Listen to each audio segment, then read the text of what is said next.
Big week for Transformer collectors. First, the Evangelion Optimus Prime, then Threezero DLX Starscream, and now Yolopark and Blokees just revealed a whole wave of Bayverse figures as Wonderfest. We're talking Sentinel Prime, Jazz, DOTM Megatron with his cloak, painted Ironhide, and even Blokees robbing Megatron and Bumblebee from DOTM. Let's dive right in.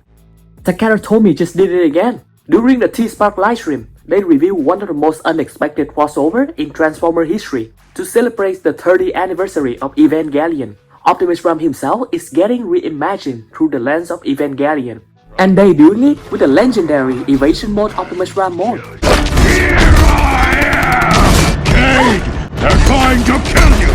Get out of here! Now, let's be clear. This is not a lazy repaint. What we saw is completely retooled prototype, showed in a test shot gray plastic, but already packed with sculpted details that make it feel like a true fusion of Evangelion and Transformers. The head sculpt is the first thing that grabs you. Instead of the standard Optimus helmet, Takara has fused the Evangelion Unit 1 design cues, sharper cheek blades, angular lines, and subtle horn-like accents that immediately call back to the Eva iconic silhouette.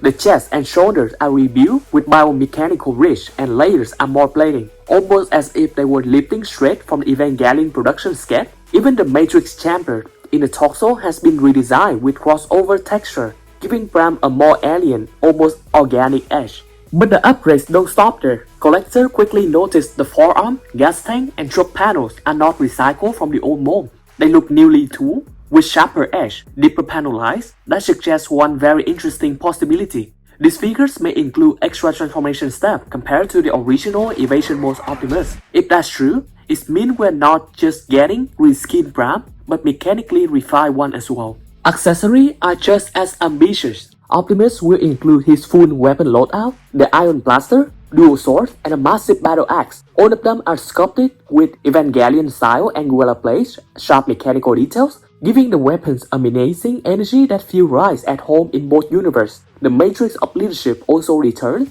but this time it's been redesigned to look like it belongs to the Eva pilot as much as it does to a Prime. Even the alternative truck mode feels different. Yes, it's still based on the Evasion semi-cap, but the sharper panels, tweaked silhouette make it look almost futuristic, like a vehicle that could exist inside the Evangelion world. If Takara executes the final deco properly, this won't just be Optimus in disguise, it will be Optimus reborn as an Evangelion machine. And speaking of deco, let's talk about the colors. While the prototype was shown in plain gray plastic, all sides point toward a unique 01 inspired paint scheme, deep purples, metallic grays, and fluorescent green accents. Imagine that color layout thread across Optimus' bone, glowing against the mechanical texture. If the paint applications are done right, this could become one of the most visually striking Optimus Prime ever released. Now, here's why collectors are buzzing. First, articulation.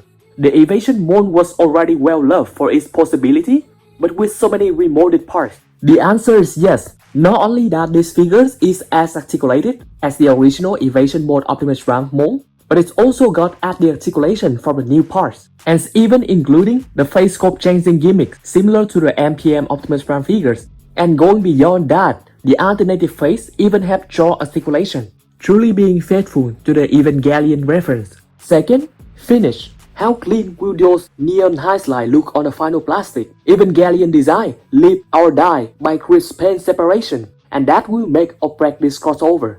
And third, availability. Because this is tied to the Evangelion 30th anniversary, it's almost certain to be a premium, limited release. Translation? It will be expensive, it will be hard to find, and it will become a rare almost instantly. This review proves one thing, Takara isn't just making a novelty crossover, they're creating a statement piece, merging two of the most legendary mega franchises of all time into a single figure. If the final product delivers on what the prototype promised, this may go down as one of the most collectible Transformer figures of 2026. And just when you think Evangelion Optimus Prime crossover was the biggest surprise of the week, Threezero come in and completely steal the spotlight with their brand new review, the DLX scale Starscream from a Bumblebee Movie. Decepticons, attack! This figure is absolutely insane, standing at 27 cm or about 10.6 inch tall. Starscream is packed with newly sculpted detail from his reworked head sculpt, signature shoulder intakes, down to the subtle improvements across his arms and legs. Threezero even gave him a die-cast alloy internal frame with a completely re-engineered knee joint system, meaning not only is he durable, but he can hold dramatic pose with perfect balance. Starscream features over 50 points of articulation. That's a crazy amount for this size class. And on top of that, he got a magnetically controlled LED eye lighting system. It's a small feature, but it makes a huge difference in display presence, especially alongside the Threezero other DLX figures. As always, the paintwork is next level. Threezero's signature battle damage weathering really sells the realism, capturing every shred, scratch, and mechanical abrasion you expect from a Decepticon commander who has been through war. Starscream also have an incredibly clean back design, decked with molded details, but super clean and movie accurate. Definitely an advantage from non-transforming figures. And the accessory pushed this even further. Starscream comes with a full set of interchangeable hands, with his known ray blaster and electron spy blade, which means you can recreate his most iconic action pose or come up with your own dynamic battle scene. Honestly, Starscream isn't just a collector piece, it looks like it could be the definitive Bumblebee Movie version of this character.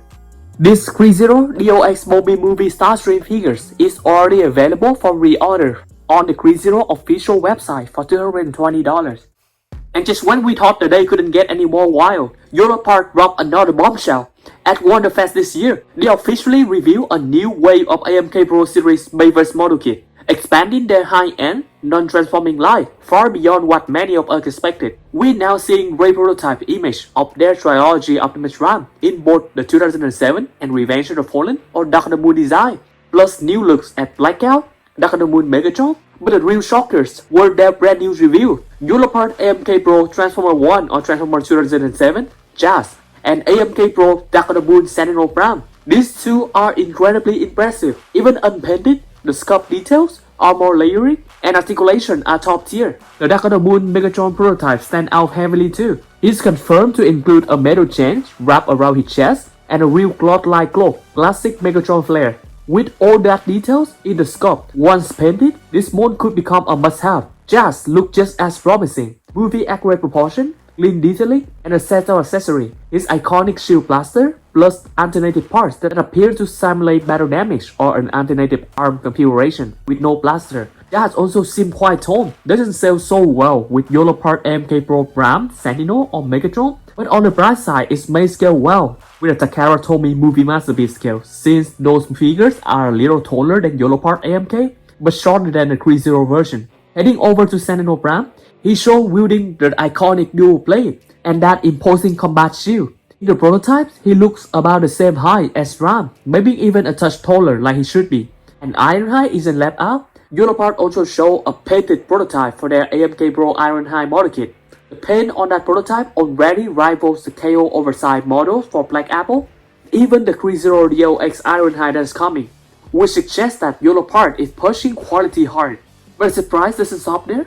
Blokees also joined the party with their own Dark of the Moon classics. They have reviewed Dark of the Moon Megatron and Dark of the Moon Bumblebee model kits in their classic line. This choice after the pre-existing Dark of the Moon Jetwing Optimus, expanding their roster. The prototype for these new figures looks solid. They directly compete with Yolopark's upcoming release from the AMK mini line. Interestingly, Blokees' Bumblebee version is shown with his battle mask rather than an unmasked head, and he appears quite toned, almost as toned as Dark of the Moon Megatron and Dark of the Moon Jetwing Prime, which may stress their internal scaling logic. That could be a mismatch in their line, but it also means that he will display nicely alongside Yolopark AMK Pro series pieces, if all these kits land in the same scale family. Between the crossover from DLX Starscream and now Yolopark and Blokees going all in on Bayverse, this is a golden time for collectors. Which review has you most hyped? Sentinel, Jazz, Megatron, or Bumblebee? Let me know in the comments. Don't forget to subscribe because the reviews aren't slowing down anytime soon.